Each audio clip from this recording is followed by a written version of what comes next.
एक ऐसा अंतर्राष्ट्रीय ख्याति प्राप्त मानव जो गुरु प्रेरणा से पिछले 20 वर्षों से वानप्रस्थ जीवन जीते हुए 24 घंटे मानवता की सेवा में संलग्न है।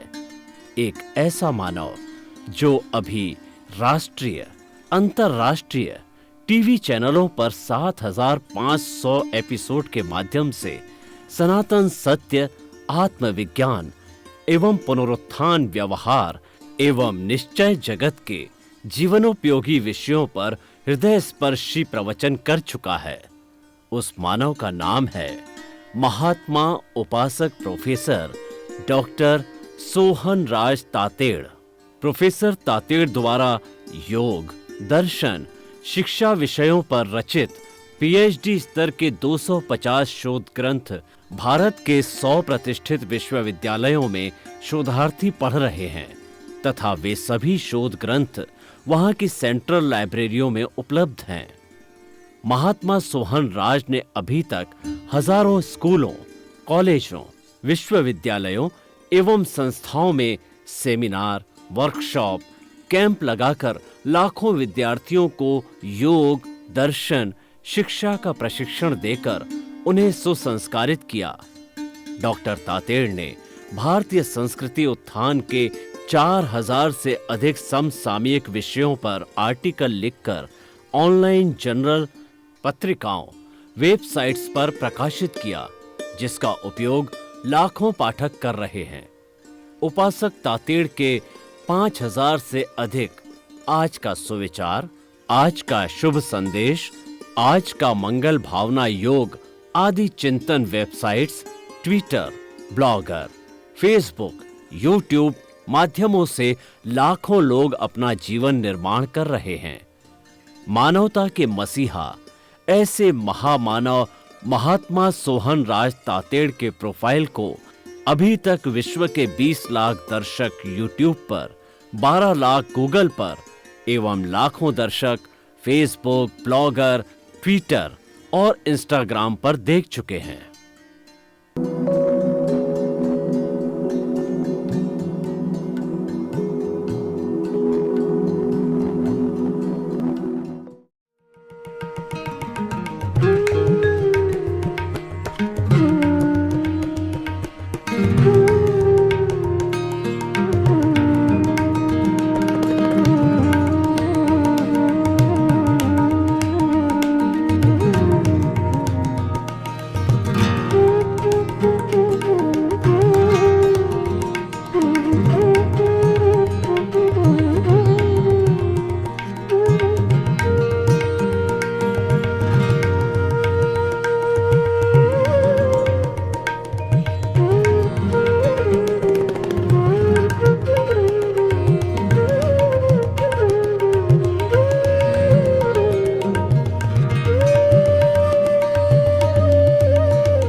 सुनिए, देखिए, समझिए सनातन सत्य।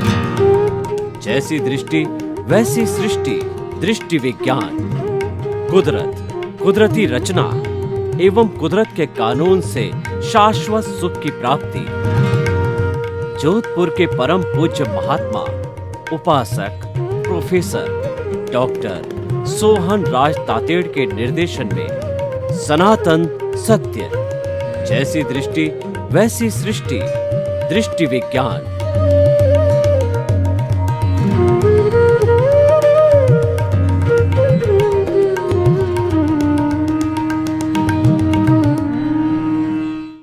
भाइयों और बहनों, मातृशक्ति को नमन।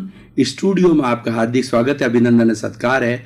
आत्मविज्ञान कार्यक्रम के अंतर्गत हम आपको सही दृष्टि, सही सोच के अंतर्गत राइट विजन, राइट थिंकिंग के तहत आपकी जो रॉन्ग बिलीफ है उसको समाप्त करके आपकी बिलीफ को राइट करते हैं। यानी आपके जो नकारात्मक भाव है उसको हम सकारात्मक भाव में बदलते हैं और इसके लिए नए नए एपिसोड्स आपको इस तरीके से दिखाते हैं कि आपके अंदर जो बुराइयां हैं हैं वो अच्छाइयों के अंदर बदल जाए। तो उसी के अनुरूप आप आज हमने एक बहुत ही सुंदर एपिसोड लिया है। वो आज का हमारा एपिसोड है सृष्टि का आदि शास्त्र। बहुत ही गहरा विषय है कि जब से ये सृष्टि बनी है तो इस सृष्टि के अंदर छोटे छोटे प्राणी जो है पैदा हुए। पहले वायरस पैदा हुआ, फिर एक इंद्रिय, दो इंद्रिय, तेंद्रिय हुआ, चतुरेंद्रिय, पंचेंद्रिय हुआ और एक संपूर्ण रूप से मानव बना। तो ये सृष्टि का आदि शास्त्र क्या है, ये हमें ये मालूम करना है। सृष्टि का आदि शास्त्र है मानवता। हमारा जो है एक दूसरे के प्रति शांतिपूर्ण सहअस्तित्व व्यवहार होना चाहिए, क्योंकि इस दुनिया के जितने भी जीव हैं वो सभी जीव है वो सुख चाहते हैं, कोई दुख नहीं चाहता। और सभी प्राणी हैं इस सृष्टि के जीना चाहते हैं, कोई मरना नहीं चाहता, कोई दुख नहीं चाहता। तो फिर हम किसी को दुख क्यों दें?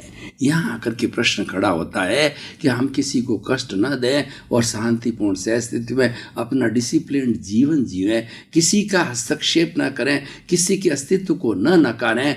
वही सृष्टि का आदि शास्त्र है। यानी हम अपनी सीमा में रहें, अब हम अपना जीवन जिएं पर किसी के प्रति दखल अंदाजी नहीं करें। तो दैट इज कॉल्ड द मानव धर्म, ह्यूमन रिलीजियन। मानव धर्म क्या कहता है कि one world, one sky, one earth, one God and one religion. What is that religion? That is Manav Dharma, humanity. Humanity इस संसार का, इस सृष्टि का आदि शास्त्र है। अगर ह्यूमैनिटी को इस सृष्टि में से निकाल दिया जाए तो सृष्टि एक जंगल राज हो जाएगा। बड़ी मछली छोटी मछली को खाएगी और छोटे जीवों का बचना बहुत मुश्किल हो जाएगा। क्योंकि हम देखते हैं जहाँ ह्यूमैनिटी होती है वहीं अफेक्शन होता है, वहीं प्रेम होता है और व्यक्ति आराम से जिंदा रहते हैं। तो आप देखिए इतनी बड़ी सृष्टि, इतनी बड़ी दुनिया, तो उस दुनिया के अंदर कितने तरह के लोग रहते हैं। तो उनकी गिनती तो जो सोल्स होती हैं जो कि निवास करती है उनकी संख्या तो इन्फिनिटी है, अनंत है। लेकिन उनके जो है बर्थ प्लेसेस है, उनके जो है जहाँ जीवन धारण करने के स्थान है वो 84 लाख कहे गए हैं। 84 लाख तो बर्थ प्लेसेस है और सोल्स की संख्या इन्फिनिटी है। इसका मतलब सृष्टि बहुत विशाल है। तो उस विशाल सृष्टि के अंदर हम कैसे जीवन यापन करें, उसी के लिए आज का यह एपिसोड है कि सृष्टि का आदि शास्त्र है वो मानवता है, ह्यूमैनिटी है। तो हमें ये कभी नहीं भूलना चाहिए कि सृष्टि केवल मेरे अकेले के लिए है। आप पेड़ों को काटते जाइए, आप जो है माइंस खोदते जाइए और पृथ्वी का जो है दोहन करते जाइए। ये जो है ये एक दोहन है, ये एक अन्याय है, ये एक इम्बैलेंस है और ये जो ह्यूमैनिटी है उसका नाश करने वाला है। ह्यूमैनिटी तभी जिंदी रहेगी जब शांतिपूर्ण सहअस्तित्व से सभी जीवन यापन करेंगे और परस्परोपग्रो जीवानाम, हम एक दूसरे से परस्पर है हर जीव के साथ में सहयोग करें। सहयोग से जीवन यापन होगा और खास तौर से मनुष्य उसके लिए जिम्मेवार है, क्योंकि मनुष्य एक सामाजिक प्राणी है। वो समाज के बिना नहीं जी सकता। वह कहीं भी हिमालय की गोद में चला जाए तो भी उसको समाज की या भोजन पानी की आवश्यकता होगी, वहाँ भी वो अकेला नहीं रह सकता। तो एक गृहस्थ तो बिना परिवार के रह ही नहीं सकता। इसीलिए इस दुनिया के संचालन के लिए परिवार व्यवस्था हुई। भगवान ऋषभ के समय जो योगलिक काल था, जो प्रथम दूसरा और तीसरा आ रहा है, जो कि प्रथम आ रहा था 4000 करोड़ वर्ष का, दूसरा जो है 3000 करोड़ वर्ष का और तीसरा जो है वह जो है 1000 करोड़ वर्ष का था। तो इस तरीके से उस समय के अंदर व्यक्ति की आवश्यकताएं बहुत कम थी और कल्प वृक्ष थे और व्यक्ति जो है पत्तों वगैरह को पहन करके जो अपना काम चला लेता था। यानी बहुत ही सादगी का जीवन था, प्राकृतिक जीवन था, उनकी आवश्यकताएं नहीं थी। धीरे धीरे समय बदला, पृथ्वी के गुण बदले। पृथ्वी जो प्रारंभ के अंदर थी बड़ी सुगंधी थी और धीरे धीरे और मनुष्य की जो भोजन की तो आकांक्षा एक चने की तरह के अंदर वो पेट भर जाता था और धीरे धीरे जो है जब पृथ्वी ने रूप बदलना चालू किया, उसका दोहन चालू हुआ। दोहन क्यों हुआ? कि व्यक्ति में लालसा जागी। तो सब दुख, सबके दुखों का कारण है ये लालसा है, आदमी का स्वार्थ है, आदमी की आसक्ति है। इसी कारण ये प्रॉब्लम हुई और आसक्ति के जागृत होने से व्यक्ति ने संग्रह करना चालू किया। पहले व्यक्ति अपनी नीड को आराम से जो है वो पूरा कर लेते, फिर उसमें ग्रीड पैदा हुई, और जो ही ये ग्रीड पैदा होती है वही दुख का कारण हो जाता है, वह सृष्टि का इम्बैलेंस हो जाता है, और सृष्टि का जो आदि शास्त्र मानवता है वो नष्ट भ्रष्ट हो जाती है। आज देखिए क्या हो रहा है, मानवता किस तरह से करा रही है। इंसान का दुश्मन हो गया है। वो इंसान को कुछ समझता ही नहीं है। वो तो इंसान को कीड़ा मकोड़ा समझता है, किसी की हत्या कर देता है, किसी को मार देता है और किसी के साथ के अंदर बुरा व्यवहार करता है। जब इंसान जो कि सृष्टि का सर्वश्रेष्ठ प्राणी है, उसको मानवतावादी होना चाहिए और उसको सृष्टि के अन्य प्राणियों की रक्षा करने का उसका दायित्व है। आज हमारे इस सृष्टि में से जो पुरानी प्रजातियां थी, जो है जीव जंतुओं की, वो समाप्त हो गई। बहुत से पेड़ पौधे काट लिए गए, चाहे बड़ी बड़ी जो है फैक्ट्रियों के उपयोग के लिए और पेपर बनाने के लिए, या जो है वो लकड़ी को ईंधन के रूप में किसी न किसी तरह से मानवता के अंदर, मनुष्य के अंदर लोभ की प्रवृत्ति पैदा हुई। तो ये सारे हमारे वनों की कटाई हुई और हमारा ये सृष्टि उजड़ गई, और नेचर का जो कानून है वह एकदम डिस्टर्ब्ड हो गया। और आज स्थिति यह है कि किसी भी व्यक्ति के साथ में कुछ भी घटित हो सकता है। आज का समय इतना बदल चुका है कि कोई भी चीज़ असंभव नहीं है। पहले के युग के अंदर, अभी 5वां आरा चल रहा है, चौथे के अंदर जब तीर्थंकर भगवान विराजते थे, तीसरे के एंड से चौथे के एंड के बीच में हर वक्त के अंदर इस भरत क्षेत्र के अंदर तीर्थंकर भगवान हुआ करते थे। पूरे जो है वो क्षेत्र के अंदर एक भी भगवान होते थे तो वह पूरी मानव जाति को गाइड करते थे, पूरी सृष्टि को गाइड करते थे, पूरी मानवता को गाइड करते थे कि भाई सृष्टि का आदि शास्त्र है वो मानवता है। सभी आपस में ह्यूमैनिटी से रहो, सभी प्रेम से रहो, सौहार्द से रहो, सम्मान से रहो, मैत्री करुणा और मध्यस्थता की भावना से रहो। ऐसा भगवान जो है सबको सबक सिखाते थे। लेकिन अभी यहाँ पर वह हमारा ज्ञान लुप्त हो गया, तीर्थंकर बनने लुप्त हो गए। इस कारण से सृष्टि के अंदर 5वें आरे में आपाधापी चल रही है। हर व्यक्ति अपने आप को बड़ा मानता है, हर व्यक्ति अपने आप को सर्वज्ञ मानने लग गया, या हर व्यक्ति जो है अपने आप को बड़ा व्यक्ति, मनुष्य में अहंकार की भावना आ गई। ये अनाशक्ति होती है तो व्यक्ति का कभी अहंकार नहीं होता है, और जहाँ आसक्ति आती है वहाँ अहंकार भी आ जाता है। आसक्ति और अहंकार का जोड़ा है, ये एक दूसरे से पूरक है। जहाँ आसक्ति होगी वहाँ अहंकार अवश्य होगा, और जहाँ अनासक्ति होगी वहाँ पर समभाव, समानता और सरलता अवश्य होगी। इसीलिए इस पूरे सृष्टि के आदि शास्त्र को जो है पुनः कैसे स्थापित किया जा सकता है। हमारे जो मूल्य गिर गए हैं, हमारी मानवता के मूल्य गिर गए हैं, हमारे जो जीने के मूल्य गिर गए हैं, उनकी हमें पुनः स्थापना करनी होगी, क्योंकि आज मानवता करा रही है। आज सृष्टि का आदि शास्त्र छिन्न भिन्न हो रहा है, वह नष्ट हो रहा है, और पुनः जो है इस बात की आशा की जा रही है कि मानवता को लाओ। जहाँ मानवता होती है वहाँ सुख होता है, समृद्धि होता है, सब भाई भाई की तरह रहते हैं। और सृष्टि के आदि शास्त्र ने जो फार्मूला दिया वो वसुधैव कुटुम्बकम, कि हम सभी जितने भी मनुष्य हैं सब इस वसुधा पर रहने वाले हैं और वासुदेव की संतान है, ईश्वर की संतान है। हम भाई भाई हैं तो हमको भाई भाई का व्यवहार करना चाहिए, प्रेम के साथ में रहना चाहिए, और एक दूसरे के दुख दर्द को जो है हमें बांटना चाहिए। जब व्यक्ति परोपकारवादी हो जाता है तो सृष्टि के अंदर बैलेंस आता है, और सृष्टि का जो आदि शास्त्र है वह निरंतर चलता रहता है।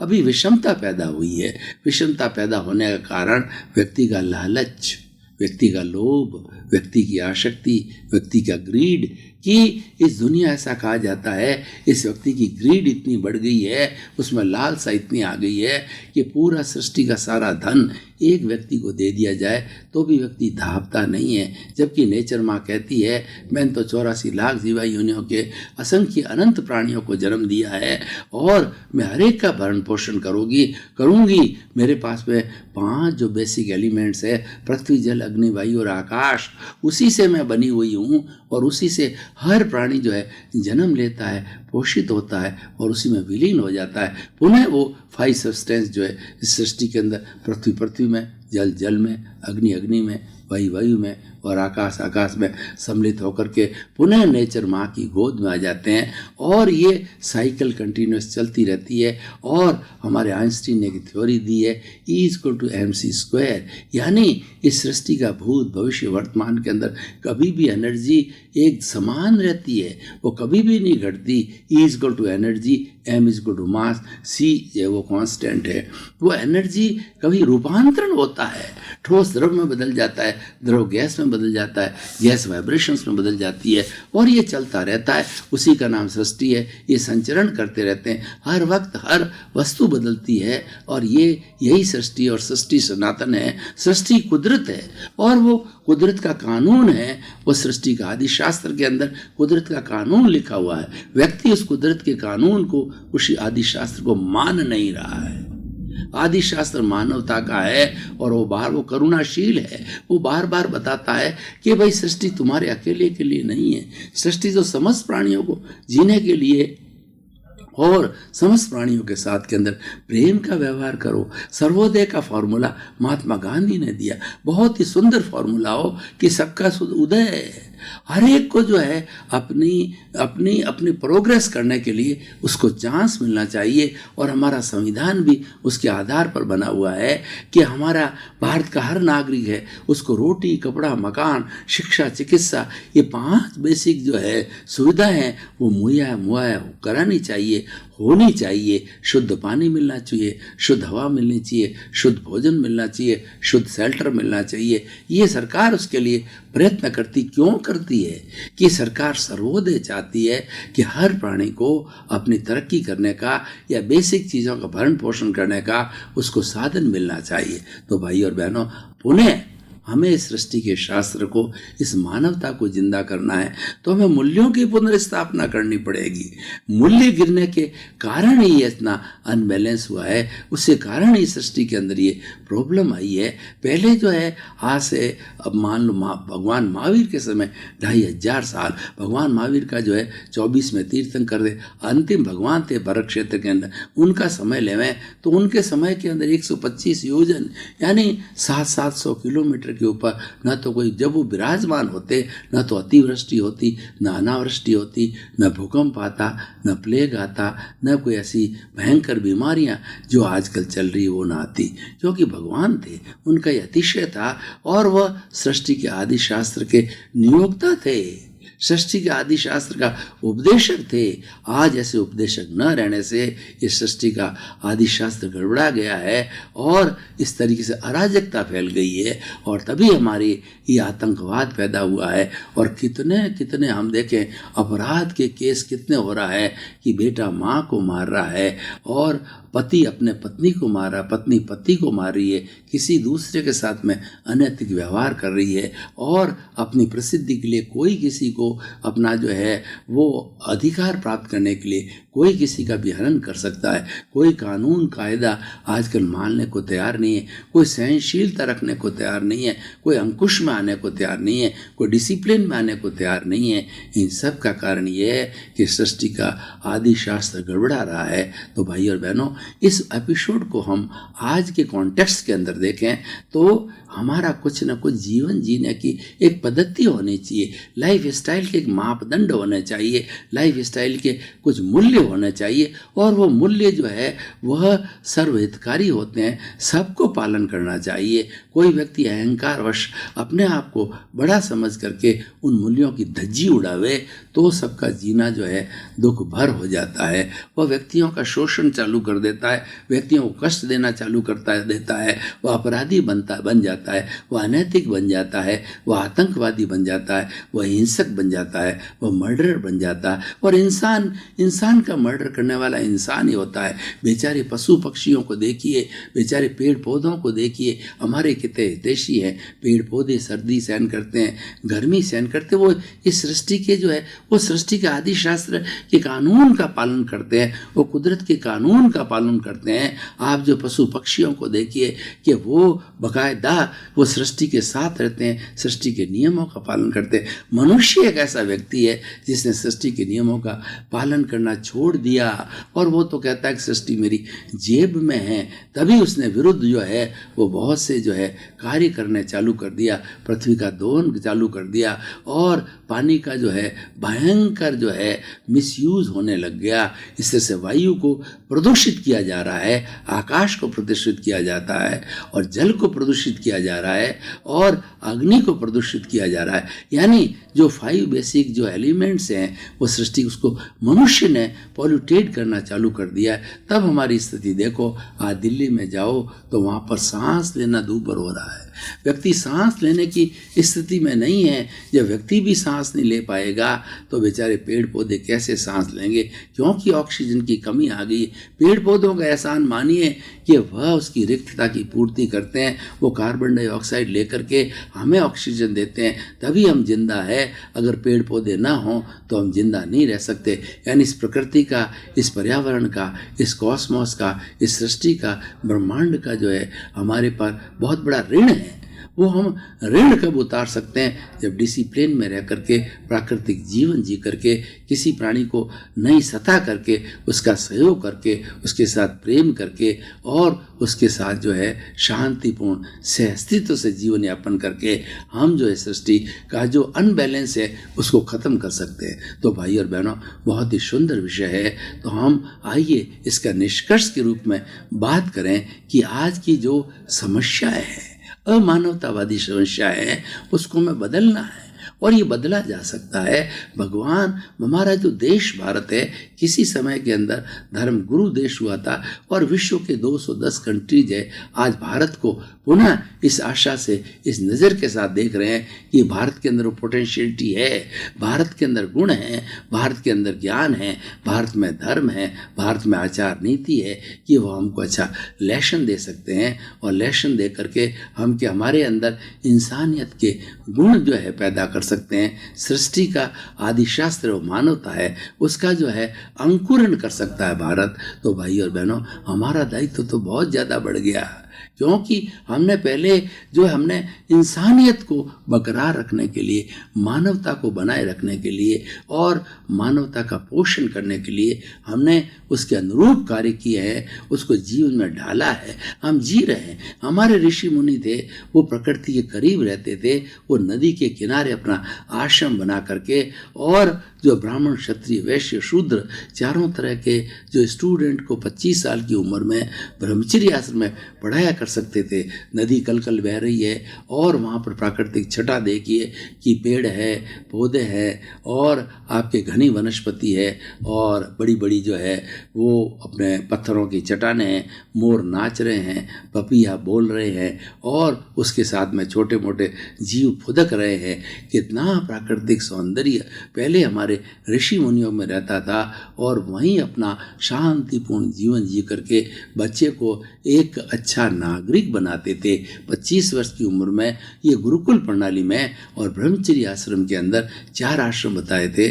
25 साल की उम्र तक का ब्रह्मचर्य था, और 25 से 50 तक गृहस्थ आश्रम होता था, और 50 से 75 वानप्रस्थ होता था, और 75-100 संन्यास आश्रम था। ये हमारी आश्रम व्यवस्था थी जो पूर्व समय से चली आ रही है। ये सृष्टि का आदि शास्त्र है, ये सृष्टि का कानून है, उसका पालन किया जाता था। हमने सब कुछ छोड़ दिया, हम तो धन के पीछे बावड़े हो रहे हैं। और अभी हुआ क्या कि इन 20-30 वर्षों के अंदर, पहले 30 वर्ष पहले अगर हम एक व्रत खींचें, जो अर्थमेटिक एक थ्योरी है, एक व्रत खींचा जाए तो व्रत का एक केंद्र होगा, और उस केंद्र के अंदर जो है मानवता रहती थी, उस केंद्र में सृष्टि का आदि शास्त्र रहता था, उस केंद्र के अंदर गुणी व्यक्ति रहते थे, आदर्शवान व्यक्ति रहते थे, ऋषि मुनि रहते थे, वो सभी को प्रेरणा देते रहते थे, और परिधि में व्यक्ति का धन है, दौलत है, परिवार है, ऐशो है, आराम है, वो सेकेंडरी रूप के अंदर परिधि में रहता था।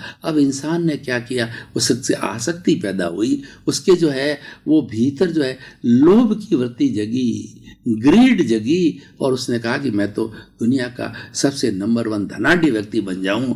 तो उसने क्या किया कि वो सेंटर के अंदर जो मानवता थी, सृष्टि का आदि शास्त्र था, उसको फेंक के परिधि में कर दिया, और परिधि के ऊपर जो धन दौलत का मापदंड था वो केंद्र में ले आए। तो आज के मापदंड बदल गए।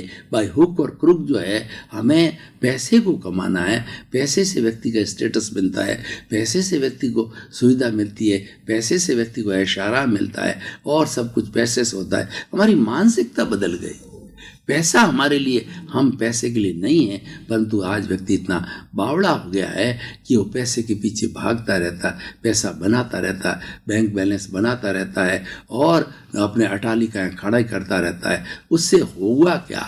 उससे ये हुआ कि व्यक्तियों का शोषण हुआ, दूसरे व्यक्ति शोषित होते रहे, और जो हमारा सर्वोदय का फॉर्मूला वो समाप्त हो गया। हमारा सृष्टि का आदिशास्त्र फॉर्मूला मानवता था, उसके ऊपर मानवता के ऊपर कराने लग गई, और मानवता जो है छिन्न भिन्न होने लग गई। तो भाई और बहनों, हमारा ये एपिसोड ये बताता है, सादगी का जीवन जियो, simple living and high thinking. हमारा जीवन बहुत सादगीपूर्ण होना चाहिए, हमारी आवश्यकताएं कम होनी चाहिए, हमारे में मानवीय मूल्य ज़्यादा होने चाहिए, और हमारे जीवन यापन करने के लिए जो हमारी आवश्यकता होती है वो तो बहुत ही थोड़े परिश्रम के द्वारा प्राप्त हो जाती है, वो करना चाहिए।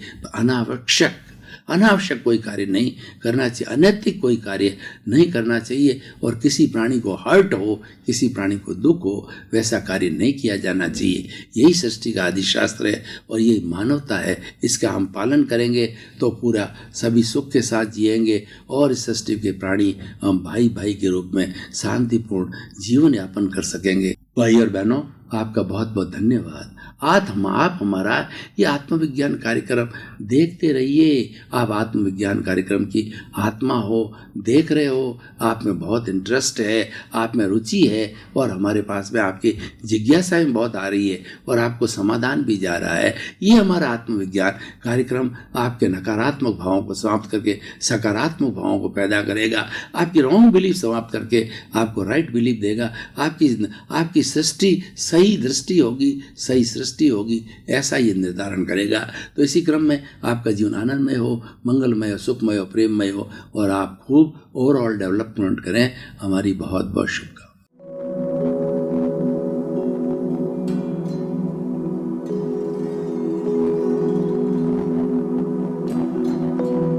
एक ऐसा अंतर्राष्ट्रीय ख्याति प्राप्त मानव जो गुरु प्रेरणा से पिछले 20 वर्षों से वानप्रस्थ जीवन जीते हुए 24 घंटे मानवता की सेवा में संलग्न है। एक ऐसा मानव जो अभी राष्ट्रीय, अंतर्राष्ट्रीय टीवी चैनलों पर 7,500 एपिसोड के माध्यम से सनातन सत्य, आत्मविज्ञान एवं पुनरुत्थान, व्यवहार एवं निश्चय जगत के जीवनोपयोगी विषयों पर हृदय स्पर्शी प्रवचन कर चुका है।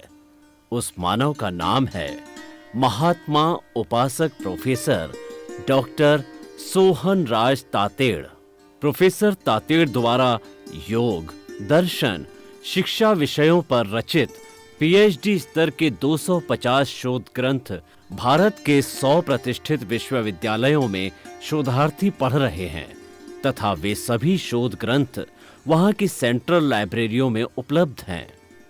महात्मा सोहन राज ने अभी तक हजारों स्कूलों, कॉलेजों, विश्वविद्यालयों एवं संस्थाओं में सेमिनार, वर्कशॉप, कैंप लगाकर लाखों विद्यार्थियों को योग, दर्शन, शिक्षा का प्रशिक्षण देकर उन्हें सुसंस्कारित किया। डॉक्टर तातेड़ ने भारतीय संस्कृति उत्थान के 4000 से अधिक समसामयिक विषयों पर आर्टिकल लिखकर ऑनलाइन जर्नल, पत्रिकाओं, वेबसाइट्स पर प्रकाशित किया, जिसका उपयोग लाखों पाठक कर रहे हैं। उपासक तातेड़ के 5000 से अधिक आज का सुविचार, आज का शुभ संदेश, आज का मंगल भावना योग आदि चिंतन websites, Twitter, blogger, Facebook, YouTube माध्यमों से लाखों लोग अपना जीवन निर्माण कर रहे हैं। मानवता के मसीहा ऐसे महामानव महात्मा सोहन राज तातेड़ के प्रोफाइल को अभी तक विश्व के 20 लाख दर्शक यूट्यूब पर, 12 लाख गूगल पर एवं लाखों दर्शक फेसबुक, ब्लॉगर, ट्विटर और इंस्टाग्राम पर देख चुके हैं।